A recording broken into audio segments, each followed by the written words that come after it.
A very good evening to everyone. सभी बच्चे connect हो जाएं जल्दी से,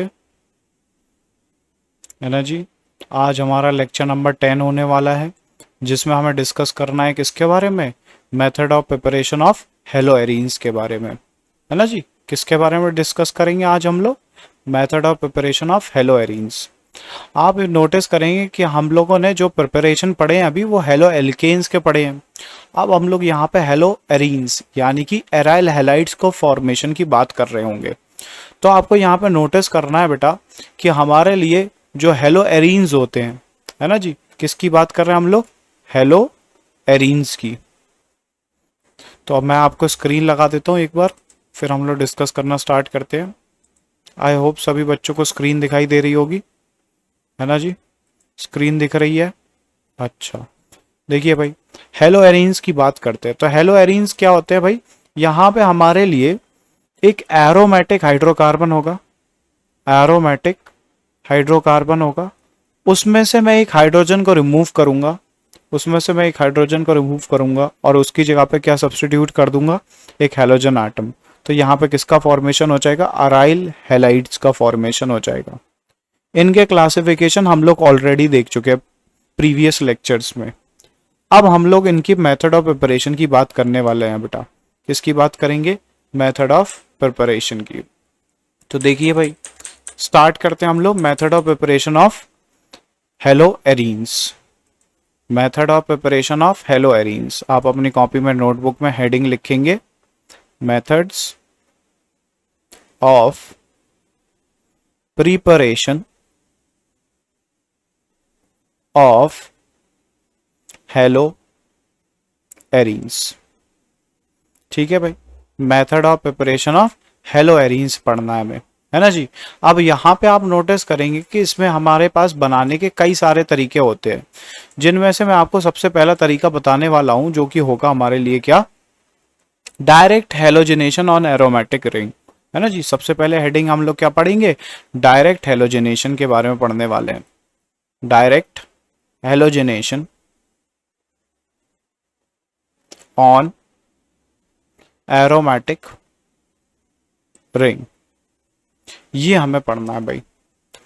तो यहां पे हमें ये सीखना है कि ये वाली रिएक्शन कैसे होगी। मतलब अगर हमारे पास कोई एरोमेटिक रिंग है और उसके ऊपर मैं कोई हेलोजन कंपाउंड ले लूं, अज्यूम करते मैंने ले लिया Cl2, तो यहां पे हमारे पास क्या बन जाए? ये कंपाउंड चेंज हो जाए, इस तरीके से क्लोरोबेंजीन में चेंज हो जाए। इस तरीके से हमें रिएक्शन करनी है भाई, क्लोरोबेंजीन में चेंज हो जाए। तो ये वाली रिएक्शन कुछ इस तरीके से अपने आप तो होने वाली है नहीं। यहाँ पे हम लोग एक एक्स्ट्रा रिएजेंट लेते हैं जिसका नाम होता है एनहाइड्रस AlCl3, है ना जी। कोई भी लुइस एसिड लेना है आपको, क्या लेना पड़ेगा? कोई भी लुइस एसिड लेना पड़ेगा।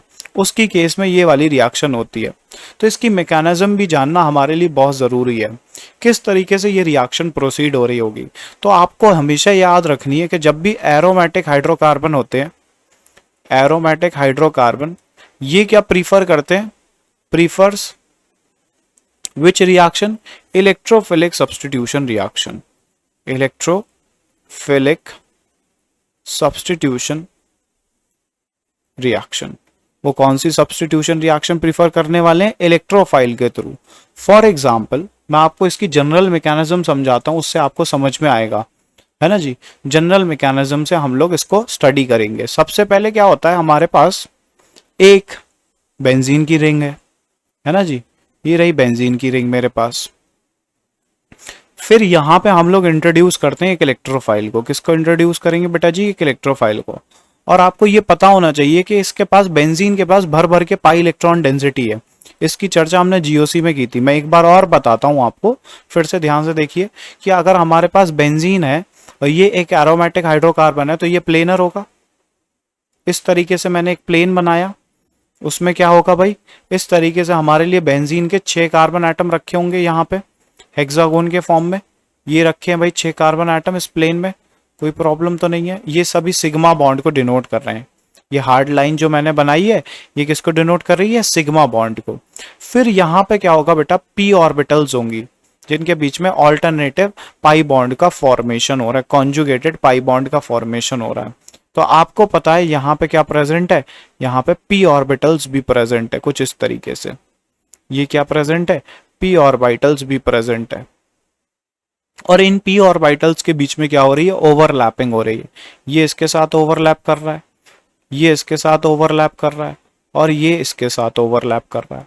तो अगर आप ध्यान से देखेंगे तो क्या मैं इसको ऐसे नहीं दिखा सकता हूं, हमारे पास एक प्लेनर कंपाउंड है, उसके 6 एटम ऐसे बने हुए हैं भाई एक प्लेन में, और ऊपर इलेक्ट्रॉन की डेंसिटी है, क्योंकि ये कंबाइन हो रही है ना, ये रेजोनेंस में है, यहाँ पर रेजोनेंस है, तो ये ऊपर इलेक्ट्रॉन क्लाउड होगा और एक नीचे की तरफ इलेक्ट्रॉन का क्लाउड होगा, है ना जी। इस तरीके से इलेक्ट्रॉन क्लाउड होंगे। तो ये हमारे लिए क्या हो गया भाई, इलेक्ट्रॉन रिच सिस्टम हो गया। पाई इलेक्ट्रॉन डेंसिटी है ये कौन सी डेंसिटी है बेटा जी, पाई इलेक्ट्रॉन डेंसिटी है, क्योंकि ये रेजोनेंस कर रहे हैं, कभी ये पाई बॉन्ड इन दोनों के बीच में है, कभी इस साइड आ जाएगा रेजोनेंस के कारण। तो बेंजीन कैसा है हमारे लिए, इलेक्ट्रॉन रिच सब्सटेंस है। अब वो बेंजीन क्या करेगा भाई, इस इलेक्ट्रोफाइल के ऊपर क्या करने वाला है, अटैक करने वाला है। तो भाई देखिए, अज्यूम करते मैं इस वाले सेंटर से अटैक करवाता हूं, तो ये वाला बॉन्ड मूव करेगा इधर से, इलेक्ट्रोफाइल को गेन करेगा। तो बेटा जी इस वाले कार्बन सेंटर पे क्या होगा, जहां पे मेरा कर्सर है, अभी आप ध्यान से देखिए, जहां पे मैं ये रेड मार्क लगा रहा हूं, ये देखना भाई, ये रेड कलर से मैं आपको डिनोट करने की कोशिश करता हूँ, ये वाला कार्बन, इसके ऊपर डेफिशिएंसी आ जाएगी, क्योंकि ये वाली इलेक्ट्रॉन डेंसिटी इस वाले कार्बन से कहाँ मूव कर गई, इस इलेक्ट्रोफाइल पे अटैक कर दिया। तो फिर यहाँ पे कैसी कंडीशन आने वाली है, आप नोटिस करेंगे इस तरीके से, इन वाले बॉन्ड से तो हमने छेड़छाड़ की ही नहीं, और यहाँ पे कैसी कंडीशन आ रही है, आप नोटिस करेंगे कि यहाँ पे तो आ गया पॉजिटिव चार्ज, और यहाँ पे क्या अटैच हो गया भाई, इलेक्ट्रोफाइल अटैच हो गया, और आपको पता है यहाँ पे एक हाइड्रोजन ऑलरेडी था। तो अब आप देखिए भाई, पहले ये हमारे लिए कैसा था, एरोमेटिक कंपाउंड था, पहला ये कैसे था, एरोमेटिक कंपाउंड था, है ना जी। अब ये जब इसने अटैक किया इलेक्ट्रोफाइल के ऊपर, तो ये कैसा हो गया भाई हमारे लिए, नॉन एरोमेटिक हो गया। कैसा हो गया, नॉन एरोमेटिक हो गया। तो आपको तो ये बात पता है कि हमारे पास जब एरोमेटिक हाइड्रोकार्बन होते हैं तो उनके अंदर रेजोनेंस होता है, और रेजोनेंस होता है, और एरोमेटिक हाइड्रोकार्बन ज्यादा स्टेबलाइज होते हैं। अब ये एरोमेटिक से नॉन एरोमेटिक में गया, तो आपको लगता है ना, आपको ये बात पता होगी कि कोई चीज स्टेबल से अनस्टेबल में जा रही है, तो वो प्रोसेस कैसा होगा हमारे लिए, स्लो प्रोसेस होगा। ये वाला प्रोसेस कैसा होने वाला है, स्लो प्रोसेस होने वाला। और स्लो स्टेप को ही हम लोग क्या बोलते हैं, रेट डिटरमाइनिंग स्टेप बोलते हैं। यहाँ पे क्या बोलेंगे बेटा जी, इसे रेट डिटरमाइनिंग स्टेप। अब आप नोटिस करेंगे कि यहाँ पे इसके बाद ये नॉन एरोमेटिक से क्या बनेगा, एरोमेटिसिटी को रीगेन करना चाहेगा। तो आप नोटिस करेंगे ये वाला जो हाइड्रोजन है, ये वाला हाइड्रोजन है, अपनी इलेक्ट्रॉन डेंसिटी यहाँ पे छोड़ के वापस निकल जाएगा। तो यहाँ पे कैसी कंडीशन आने वाली है, इस रिंग ने अपनी एरोमेटिसिटी को क्या कर लिया है, रीगेन कर लिया। यहाँ पे इस रिंग ने अपनी एरोमेटिसिटी को क्या कर लिया है, रीगेन। और ये इलेक्ट्रोफाइल यहाँ पे अटैच था, और यहाँ से क्या बाहर निकल गया, H पॉजिटिव। तो देखिए भाई, H पॉजिटिव को हमने यहाँ पे लगा हुआ H पॉजिटिव था, यहाँ पे H था ना, उसको रिमूव किया, उसकी जगह पे क्या आ गया, वहां पे इलेक्ट्रोफाइल, है ना जी। तो ये वाली रिएक्शन को हम लोग क्या नाम देते हैं, इलेक्ट्रोफिलिक सब्स्टिट्यूशन रिएक्शन। क्या नाम देने वाले हैं भाई, इलेक्ट्रोफिलिक सब्स्टिट्यूशन रिएक्शन। और इसमें रेट डिटरमाइनिंग स्टेप कौन सा है बेटा जी, ये वाला है ना जी। इस वाले स्टेप में ये बेंजीन की रिंग किसके ऊपर अटैक कर रही है, इलेक्ट्रोफाइल के लिए। अगर मैं आपसे क्वेश्चन पूछूं क्या इसमें हाइड्रोजन का टूटना रेट डिटरमाइनिंग स्टेप का पार्ट है, तो आप बोलेंगे नो सर। क्यों, क्योंकि हाइड्रोजन का टूटना तो एक फास्ट स्टेप होगा, ये वाला स्टेप तो फास्ट होगा। क्यों होगा, इसमें नॉन एरोमेटिक कंपाउंड किसके अंदर चेंज हो रहा है, एरोमेटिक के अंदर चेंज हो रहा है दोबारा से, और तो ये वाला प्रोसेस तो फास्ट होगा। तो ये तो रेट डिटरमाइनिंग स्टेप है ही नहीं। तो यहाँ पे क्या होगा, हमारे लिए कंडीशन डिफरेंट आएगी भाई, है ना जी। यहाँ पे हाइड्रोजन का टूटना रेट डिटरमाइनिंग स्टेप का पार्ट है ही नहीं। अब यहाँ पे बात आती है कि ये इलेक्ट्रोफाइल हम लोग कैसे जनरेट कराएंगे। तो इसके बारे में मैंने आपको बताया था भाई जीओसी में, फिर से बताते हैं, एक बार देखो ध्यान से कि इलेक्ट्रोफाइल हम लोग कैसे कैसे जनरेट कर सकते हैं, कौन कौन से इलेक्ट्रोफाइल हो सकते हैं। कई टाइप के इलेक्ट्रोफाइल हो सकते हैं। हम लोग हेलो एल्केन हेलो एरीन्स पढ़ रहे हैं, हेलो एरीन्स के फॉर्मेशन के लिए हमें इलेक्ट्रोफाइल चाहिए पड़ेगा, मान लेते हैं Cl पॉजिटिव, या चाहिए पड़ेगा Br पॉजिटिव। तो ये वाले इलेक्ट्रोफाइल हम लोग कहाँ से जनरेट करके लाएंगे, ये वाले इलेक्ट्रोफाइल को हमें जनरेट कराना है। तो देखिए बेटा जी, इनको जनरेट कराने का बहुत ही सिंपल तरीका होता है। अगर हम लोग Cl2 लें और इसका हमें कराना है हेट्रोलिसिस। हेट्रोलिसिस का मतलब क्या है, अगर ये Cl और Cl के बीच में सिंगल बॉन्ड है, तो यहाँ पे 2 इलेक्ट्रॉन्स इन्वॉल्व होंगे। मैं तो ये चाहता हूं कि ये वाला दोनों के दोनों इलेक्ट्रॉन ये वाला Cl निकल के लेके बाहर निकल जाए। तो यहाँ पे क्या हो जाए, Cl पॉजिटिव बन जाए और एक क्या बन जाए, Cl नेगेटिव बन जाए। तो ये वाली रिएक्शन अपने आप तो होने वाली नहीं है। अगर मान लो बाई चांस ऐसा हो भी रहा तो ये वाली रिएक्शन बैकवर्ड डायरेक्शन में भी आ जाएगी। मतलब यहाँ पे क्या होगा, एक रिवर्सिबल प्रोसेस होगा। क्या होगा, यहाँ पे एक रिवर्सिबल प्रोसेस होगा इस तरीके से। या ये रिएक्शन आगे जा रही होगी तो पीछे भी आ जाएगी। यहाँ पे क्या अटेन हो जाएगा, एक इक्विलिब्रियम। लेकिन मुझे तो चाहिए क्या, ये Cl पॉजिटिव, क्योंकि मुझे बेंजीन की रिंग जो होगी वो इसके ऊपर ही तो अटैक करेगी। तो ये वाले जो कंपाउंड बन रहे होंगे ये तो कम बन रहे होंगे। तो क्या होगा, हम यहाँ पे यूज करें एक लुईस एसिड का। किसका इस्तेमाल करें, लुईस एसिड का। वो लुईस एसिड क्या क्या हो सकता है, यहाँ पे हो सकता है anhydrous AlCl3, anhydrous FeCl3, FeCl3 भी इस्तेमाल कर सकते हैं। तो ये लुईस एसिड इस्तेमाल करने हैं। तो इनसे क्या खास बात होगी कि जो हमारे पास जैसे ही AlCl3 आएगा वो इस Cl नेगेटिव को, आप ध्यान से देखिए, Cl नेगेटिव को कैप्चर कर लेगा। AlCl3 इसको कैप्चर कर लेगा और क्या बनाएगा, AlCl4 नेगेटिव बना लेगा। ये एक स्टेबल कंपाउंड है ना जी। यहाँ पे क्या हो जाएगा, स्टेबल कंपाउंड। तो अगर ये इक्विलिब्रियम में थी रिएक्शन और हम इस Cl नेगेटिव को बना के कंज्यूम कराते जाए जल्दी से लुईस एसिड के थ्रू, तो क्या ये वाली स्पीशीज प्रोड्यूस होने लगेगी। इस वाली स्पीशीज को हम लोग नाम देते हैं बेटा जी क्लोरोनियम आयन।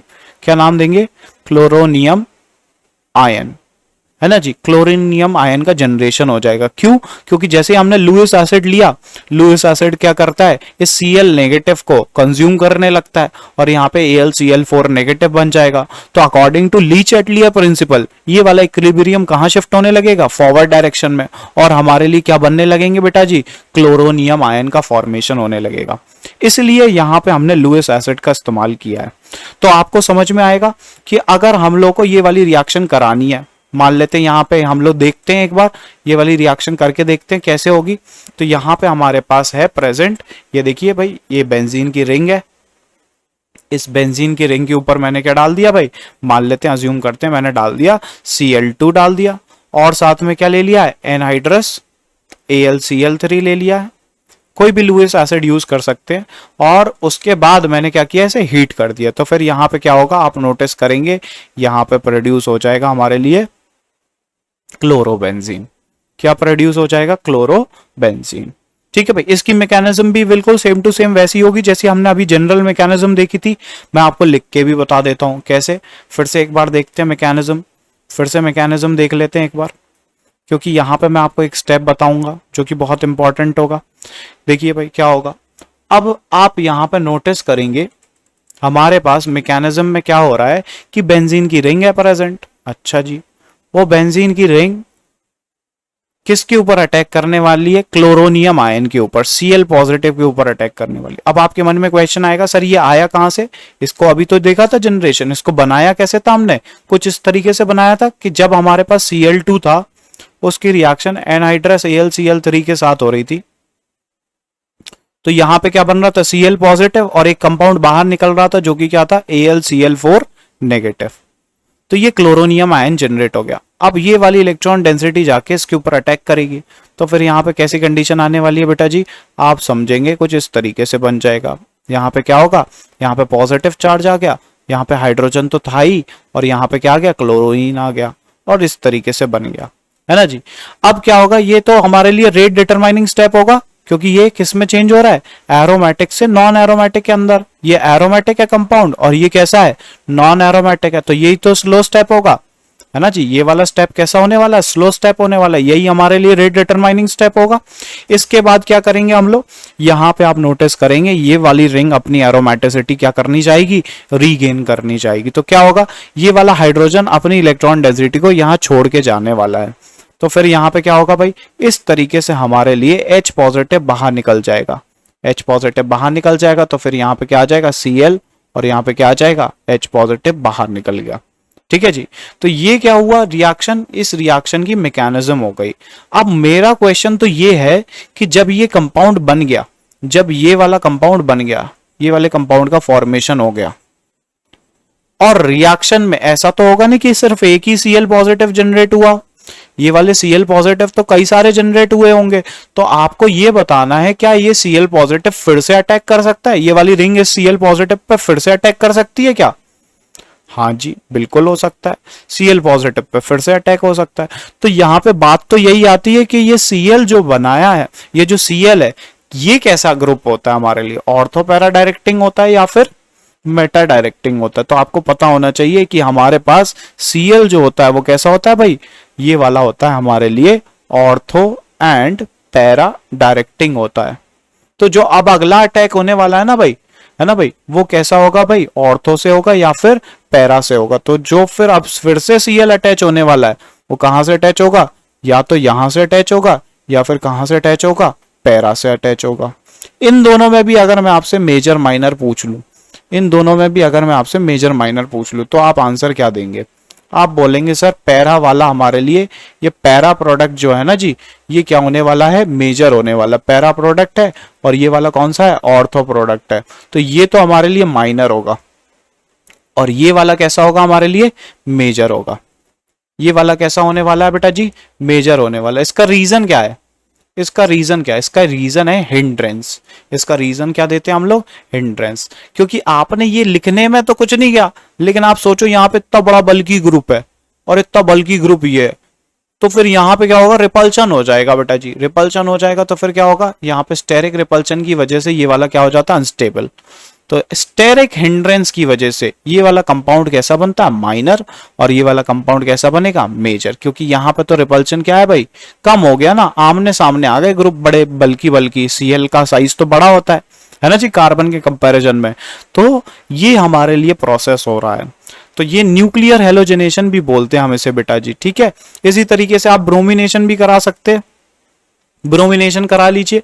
जैसे मैं आपको बताता हूँ एग्जाम्पल के तौर पे, यहाँ पे एग्जाम्पल लेते हैं भाई, कैसे करेंगे हम लोग। बेंजीन की रिंग होगी, उसके ऊपर मैं लिख दूंगा Br2 FeBr2 एनहाइड्रस, यहाँ पे लिख दिया मैंने Br2, और इसके ऊपर लिख दिया एनहाइड्रस FeBr3।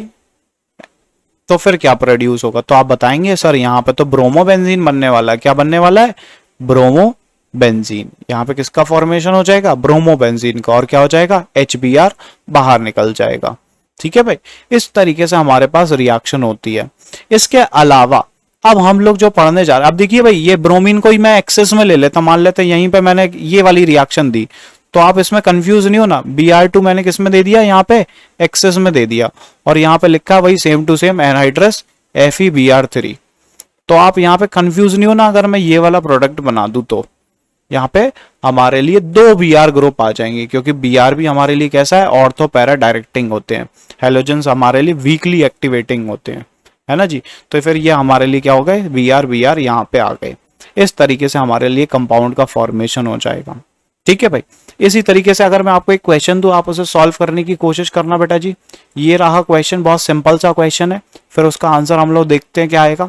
क्वेश्चन क्या है, क्वेश्चन ये है भाई, क्वेश्चन मैंने दिया है आपको कि अगर मेरे पास टोलुइन है, क्या है भाई, टोलुइन। टोलुइन एक एरोमेटिक हाइड्रोकार्बन है जी, है, बिल्कुल है। और उसके ऊपर मैंने दे रखा है आपको Cl2 एनहाइड्रस FeCl3, और साथ में क्या दे रखा है भाई, यहाँ पे दूसरी रिएक्शन में Br2, और साथ में दे रखा है एनहाइड्रस FeBr3। तो ये वाली रिएक्शन कंप्लीट कर दीजिए।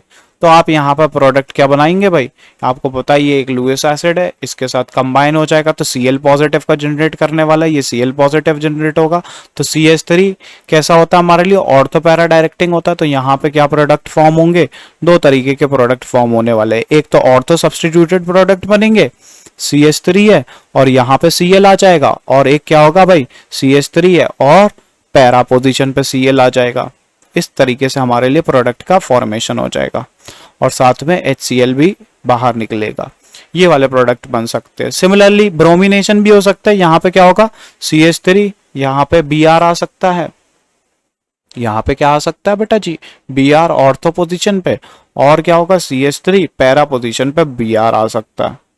पैरा पोजीशन पे भी क्या आ सकता है बेटा जी, Br आ सकता है, और साथ में क्या बाहर निकलेगा, HBr। तो अब आपको ये बताना है कि हमारे लिए मेजर कौन सा होगा, माइनर कौन सा होगा। सर ये तो ऑर्थो वाला है, ऑर्थो वाले में तो क्या होगा, हिंड्रेंस लगेगी, ये वाला मिथाइल इस Cl को क्या कर रहा होगा, हिंडर्ड कर रहा होगा, बल्कि ये दोनों के दोनों, तो ये वाला कैसा होगा हमारे लिए, माइनर होगा। ये ऑर्थो प्रोडक्ट कैसा होता है, माइनर होता है। और पैरा वाला क्या होगा हमारे लिए, मेजर होगा। पैरा वाला क्या होगा, मेजर होगा। तो ये भी सेम टू सेम है, ये कैसा है, पैरा वाला है ना, मेजर है, सेम टू सेम। अब ये वाला देखो Br वाले केस में, Br वाले केस में ये ऑर्थो प्रोडक्ट है, ऑर्थो प्रोडक्ट है तो ये कैसा होगा, माइनर होगा। और ये पैरा वाला प्रोडक्ट है तो ये कैसा होगा, मेजर होगा।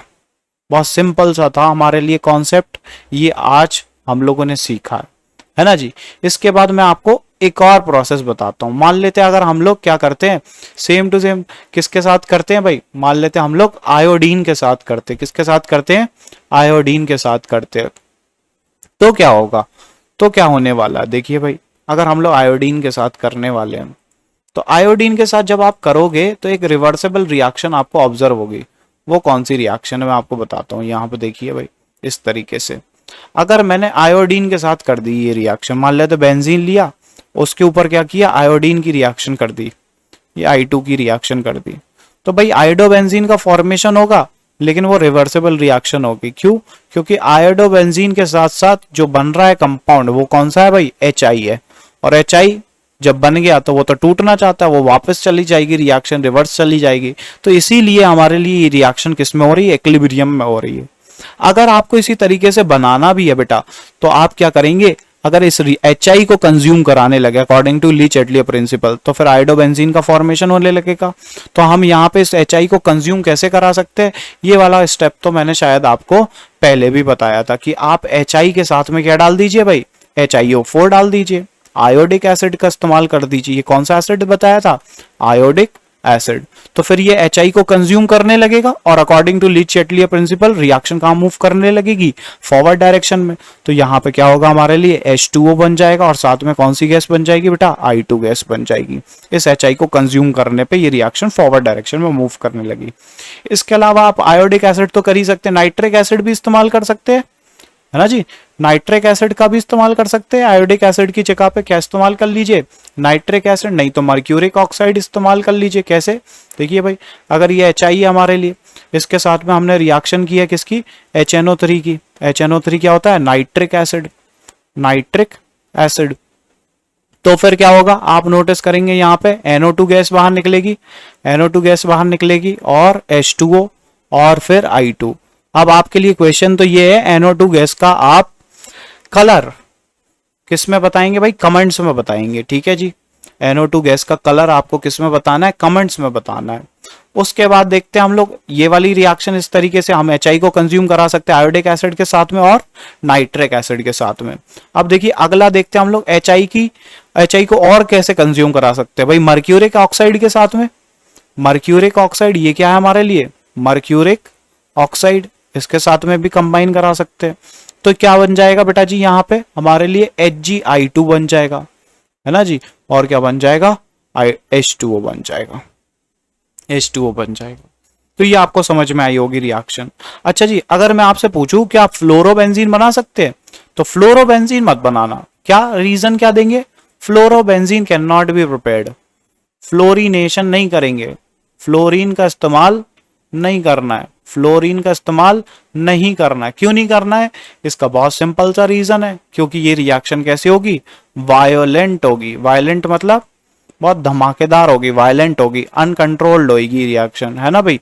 ये कैसी होगी, अनकंट्रोलेबल होगी, अनकंट्रोल्ड रिएक्शन होगी, अनकंट्रोल्ड रिएक्शन होने वाली। क्योंकि आपको पता है फ्लोरीन यार बहुत खतरनाक चीज है ना जी। फ्लोरीन बहुत खतरनाक चीज है, जो कंपाउंड रिएक्ट भी नहीं करते, ये उनके साथ रिएक्शन करने के बाद कंपाउंड का फॉर्मेशन कर लेता है। आपने देखा होगा ऐसे ऐसे कंपाउंड देखे होंगे भाई केमिकल बॉन्डिंग में, XeF4, XeO2F2, ये वाले कंपाउंड देखे होंगे। जीनॉन को क्या जरूरत थी भैया बॉन्ड बनाने की, वो फ्लोरीन है भैया। फ्लोरीन और ऑक्सीजन इतने कलाकार हैं कि इन कंपाउंड के साथ भी रिएक्शन कर लेते हैं, इन ये इनर्ट गैस को भी रिएक्ट करने पे क्या कर देते हैं बेटा जी, मजबूर कर देंगे। अब उसके बाद आते हैं हम लोग साइड चेन वाली रिएक्शन पे भी कर सकते हैं। मान लो अगर मैंने यहाँ पे ये एक क्वेश्चन देता हूं, ध्यान से सुनना। एक क्वेश्चन के थ्रू मैं आपको एक्सप्लेन करने की कोशिश करता हूं। ध्यान से देखना, अगर मेरे पास CH3 है और यहां पे मैंने ये टोलुइन बनाया है, क्या बनाया है, ये कंपाउंड है टोलुइन है, इस टोलुइन के ऊपर मैंने क्या डाल रखा है, Cl2 डाल रखा है, और यहां पे क्या कर रखा है, मान लेते हैं FeCl3 डाल रखा है, एनहाइड्रस वाला, है ना जी। और दूसरी रिएक्शन मैंने कैसे की है, Cl2 लिया है, साथ में HNu लिया है, क्या लिया है, HNu लिया है, सनलाइट ली है। तो आप यहाँ पर प्रोडक्ट क्या फॉर्म करेंगे, सर ये वाला तो हमारे लिए क्या जनरेट करने वाला है, इलेक्ट्रोफाइल जनरेट करने वाला है। ये वाला क्या जनरेट करने वाला है, इलेक्ट्रोफाइल, जो कि क्या होगा हमारे लिए बेटा जी, यहां से इलेक्ट्रोफाइल जो जनरेट होने वाला है वो होगा Cl पॉजिटिव। तो बेंजीन की रिंग इसके ऊपर जाके अटैक करेगी, है ना जी। तो यहाँ पे जो हमने मेजर प्रोडक्ट बनाया था वो बना देता हूं मैं, यहाँ पे पैरा सब्स्टिट्यूटेड बेंजीन बन जाएगी, यहाँ पे CH3 रहेगा और यहाँ पे क्या आ जाएगा, Cl आ जाएगा, ये वाला कंपाउंड बन जाएगा मेजर। लेकिन ये आप नोटिस करेंगे Cl2 HNu तो रेडिकल बनाता है, होमोलिसिस होता है यहाँ पे तो Cl रेडिकल बनता है। तो यहाँ पे हमारे पास जो स्टेबल रेडिकल होगा वो कौन सा होगा बेटा जी, वो वाला जो स्टेबल रेडिकल होगा वो होगा बेंजाइल रेडिकल। वो कौन सा होगा, बेंजाइल रेडिकल, यही वाला रेडिकल तो होगा फॉर्म। तो उसके ऊपर ये Cl और ये बेंजाइल रेडिकल आपस में कंबाइन करेंगे, CH2 होगा, यहाँ पे गलती से मैंने लिख दिया। देखिए भाई, ये बेंजाइल रेडिकल और ये Cl रेडिकल ही तो कंबाइन करेंगे। तो फिर यहाँ पे आप बेंजीन के ऊपर सब्स्टिट्यूशन ना करें, किसके ऊपर करें, एल्काइल चेन के ऊपर सब्स्टिट्यूशन करें। तो यहाँ पे क्या बन जाएगा बेटा जी, आप नोटिस करेंगे कि यहाँ पे CH2Cl बन जाएगा, ये बन गया बेंजाइल क्लोराइड। क्या बन गया, बेंजाइल क्लोराइड का फॉर्मेशन हो गया। और यहां पे किसका फॉर्मेशन हुआ है, इसको बोलेंगे पैराक्लोरोटोलुइन, पैराक्लोरोटोलुइन, तो इसका फॉर्मेशन हो गया। तो आप ये वाली रिएक्शन भी ध्यान रखना बेटा कि हमारे पास साइड चेन भी सब्स्टिट्यूशन कर सकते हैं, इन्हीं को हम लोग एरा एल्काइल्स बोलते हैं। इनको क्या बोलते हैं, ध्यान रखना, इनको क्या बोलते हैं कि जो बेंजीन के ऊपर नहीं है, एल्केन की चेन के ऊपर सब्स्टिट्यूशन होते हैं, इनको क्या बोलते हैं, एरा एल्काइल्स, एरा एल्काइल्स। ठीक है भाई, इरेजर इरेजर इरेजर, इनको क्या बोलने वाले हम लोग, एरा एल्काइल्स बोलने वाले, एरा एल्काइल्स। ठीक है भाई, ये एरा एल्काइल्स के नाम से जानते हैं। तो ये वाली रिएक्शन देखिए HNu की प्रेजेंस में, यानी कि सनलाइट की प्रेजेंस में हो रही थी। ठीक है भाई, और फर्दर सब्स्टिट्यूशन चलता जाएगा, अगर मैं और रिएक्शन कराना चाहूं तो और रिएक्शन चलती जाएगी ना, जब तक ये हाइड्रोजन रिमूव होते रहेंगे, जब तक क्या हो जाए भाई, सारे के सारे हाइड्रोजन रिमूव ना हो जाए। तो यहाँ पे हमारे लिए ये वाला कंपाउंड भी ऑब्टेन हो सकता है, CHCl2।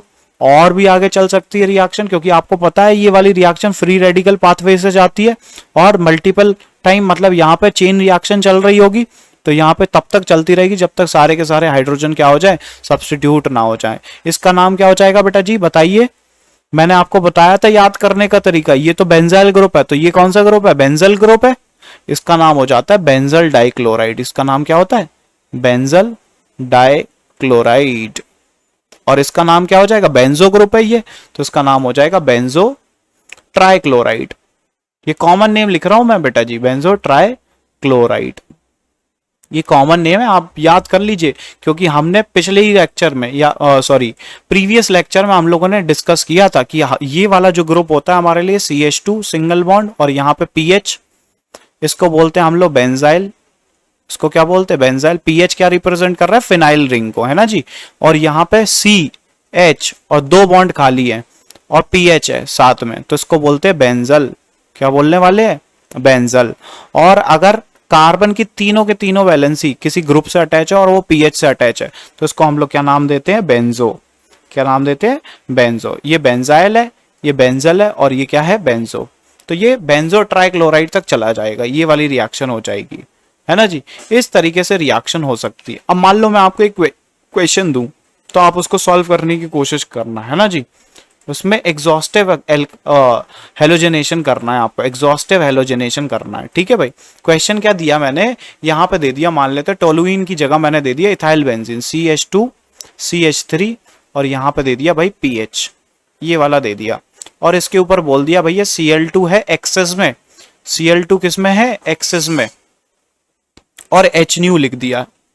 तो बताइए क्या होगा। तो आपको प्रोडक्ट बनाने हैं, तो फिर क्या क्या बनाएंगे आप प्रोडक्ट। देखिए भाई, यहाँ पे आप नोटिस करेंगे भाई, रेडिकल जो बनेगा स्टेबल वो इसी कार्बन के ऊपर बनेगा। रेडिकल स्टेबल किस कार्बन के ऊपर बनने वाला है बेटा जी?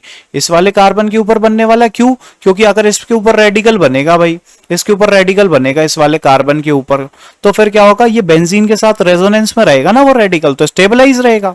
तो फिर हम लोग यहाँ पे जो प्रोडक्ट बनाएंगे वो कैसा होगा भाई, यहाँ पे ये वाला हाइड्रोजन जो 2 डिग्री वाला हाइड्रोजन है वो रिमूव करेंगे और वहां पे क्या लगा देंगे, क्लोरीन।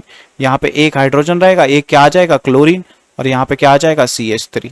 फिर क्या होगा अगले स्टेप में, एक और हाइड्रोजन रिमूव कर सकते हैं हम लोग, तो वहां से एक और हाइड्रोजन को रिमूव कर देंगे, तो ये वाली कंडीशन आ जाएगी फिर आपके लिए। यहाँ पे क्या आ जाएगा, इस वाली कार्बन के ऊपर 2 क्लोरीन आ जाएंगे, 2 क्लोरीन आ गए, और फिर क्या आ जाएगा, CH3। फिर अगले स्टेप में जब कुछ नहीं बचा और भी करानी है हमें रिएक्शन, फिर ये 1 डिग्री वाले हाइड्रोजन को रिमूव करना स्टार्ट करेंगे, तो फाइनली प्रोडक्ट आपको कुछ इस तरीके से मिलेगा। सभी जगह पे क्या हो जाएगा भैया, यहाँ पे Cl2 लग जाएगा और यहाँ पे क्या आ जाएगा, CCl3 आ जाएगा। इस तरीके से हेलोजिनेशन, एग्जॉस्टिव हेलोजिनेशन हो जाएगी हमारे लिए। समझ में आई बात? एग्जॉस्टिव क्लोरीनेशन बोलेंगे। ठीक है भाई, तो मोस्टली देख लेना आप आंसर, मतलब मान लेते हैं MCQ में आया तो आप देख सकते हैं यहां तक ही रोक दे कहीं रिएक्शन, कुछ रिएक्शन यहां तक रोकेंगे, आपको उसमें कंफ्यूज नहीं होना, बस आपको ये समझ में आना चाहिए कि हाइड्रोजन कौन सा रिमूव करना है। जहां पे फ्री रेडिकल स्टेबल हो पहले वहां से, तो पहले तो आप 3 डिग्री वाले को रिमूव करो, फिर 2 डिग्री वाले को और फिर 1 डिग्री वाले को, ये हमारे लिए हो जाएगा। अच्छा, इसके अलावा आप और भी कर सकते हैं भाई, और क्या कर सकते हैं, जैसे हम लोगों ने वो नहीं सीखा था एलाइलिक सब्स्टिट्यूशन। एलाइलिक सब्स्टिट्यूशन कैसा, इस तरीके से ये कंपाउंड था, एलाइल ग्रुप दिया था भाई, एलाइल एल्कीन दी थी भाई, एल्कीन के साथ में ये CH3, तो यहाँ पे मैंने रिएक्शन की थी किसकी, SO2Cl2 की, और इसको हीट कर दिया था पेरोक्साइड की प्रेजेंस में, तो फिर यहाँ पे क्या हो रहा था भाई, ये एलाइल वाले कार्बन के ऊपर क्लोरीन आ रहा था, है ना जी। तो सिमिलरली हम लोग बेंजाइल वाले के ऊपर भी सब्स्टिट्यूट कर सकते हैं। बेंजाइल वाला कौन सा होता है, आपको पता है कि जिसमें बेंजीन की रिंग हो, ये क्या है, बेंजीन की रिंग है, और उसके बगल में जो कार्बन लगा हो वो बेंजाइल कार्बन कहलाता है ना जी, वो sp3 होना चाहिए। तो इसके अगर मैं हाइड्रोजन को सब्स्टिट्यूट करना चाहता हूं तो मैं यहाँ पे किसका इस्तेमाल कर सकता हूँ, SO2Cl2 का इस्तेमाल कर सकता हूँ, है ना जी, SO2Cl2 का इस्तेमाल कर सकता हूँ। तो ये एलाइलिक सब्स्टिट्यूशन के काम में भी आता है SO2Cl2, और बेंजाइलिक सब्स्टिट्यूशन के काम में भी आता है। तो यहाँ पे क्या प्रोड्यूस हो जाएगा, CH2Cl हो जाएगा, बेंजाइल क्लोराइड का फॉर्मेशन हो जाएगा, और यहाँ पे SO2 गैस बाहर निकल जाएगी और HCl बाहर निकल जाएगी। आप मुझे बताएंगे ये SO2Cl2 का नाम क्या होता है, नाम क्या होता है बताइए, SO2Cl2 का नाम क्या होता है? देखिए बेटा जी, भूल तो नहीं गए है ना, SO2Cl2 इसको बोलते हैं थायोनिल, इसको बोलते हैं सल्फ्यूराइल क्लोराइड। क्या बोलते हैं, sulphuryl chloride, SULPHURYL, sulphuryl chloride. और इसके काम कहाँ इस्तेमाल किए थे हमने, 2 जगह पे। ये क्लोरीन को सब्स्टिट्यूट करता है, कहाँ पे सब्स्टिट्यूट करता है, एलाइलिक सेंटर पे, एलाइलिक सेंटर पे सब्स्टिट्यूट कर देता है, और कहाँ पे, बेंजाइलिक सेंटर पे। ये हम लोगों ने पढ़ा था, है ना जी, इसका ये काम था। और हमने फिर पढ़ा था एक कंपाउंड जिसका नाम था SOCl2, वो भी नहीं भूलना बेटा जी, इसका नाम था थायोनिल क्लोराइड। इसका नाम क्या था, थायोनिल क्लोराइड, थायोनिल क्लोराइड। इसका इस्तेमाल कहाँ किया था भाई, ये चेंज करता था OH को Cl के अंदर। इसका काम क्या था, SO2Cl2 का काम क्या था बेटा जी, ये चेंज करता था OH को किसके अंदर भाई, Cl के अंदर चेंज करता था। तो ये हमारे लिए क्या था, एक तरीके से सब्स्टिट्यूशन रिएक्शंस थी, है ना जी। उसके बाद बाकी जो मेथड ऑफ प्रिपरेशन है वो हम लोग नेक्स्ट क्लास में डिस्कस करेंगे। आज के लिए जो हमारा लेक्चर है वो आज यहीं पे एंड करते हैं। तो ये हमारा जो लेक्चर रहेगा बेटा जी, ये लेक्चर नंबर 10 है। इसके बाद लेक्चर नंबर 11 में हम लोग डाईएजोनियम सॉल्ट से डिस्कशन करेंगे कि हेलो एरीन्स का प्रिपरेशन कैसे करना है डाईएजोनियम सॉल्ट से। ठीक है भाई, तो thank you everyone, thank you to all,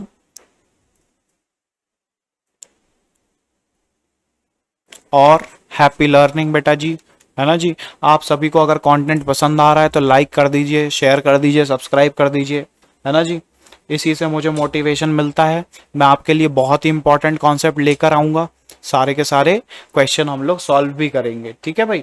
इसके बाद ये सीरीज खत्म हो जाए, फिर उसके बाद हम लोग नया चैप्टर स्टार्ट करेंगे जो कि होगा अल्कोहल फिनॉल ईथर। जब पूरा सिलेबस खत्म हो जाएगा उसके बाद हम लोग क्वेश्चन प्रैक्टिस के लिए सीरीज लेके आएंगे, लाइव सेशन भी लेके आएंगे। अगर आप लोग सपोर्ट करेंगे बेटा जी तो हम लोग लाइव सेशन जल्दी से जल्दी लेके आएंगे। इसमें आप सभी का फायदा है, लाइव सेशन में आप सभी जुड़ सकते हैं और फिर उसके बाद डाउट्स भी डिस्कस कर सकते हैं, हाल के हाल जैसे मैं आपको पढ़ाऊंगा। तो भाई अगर आप लाइव सेशन चाहते हैं तो जल्दी से जल्दी एटलीस्ट 500 to 600 सब्सक्राइबर करवा दीजिए भाई, ठीक है भाई।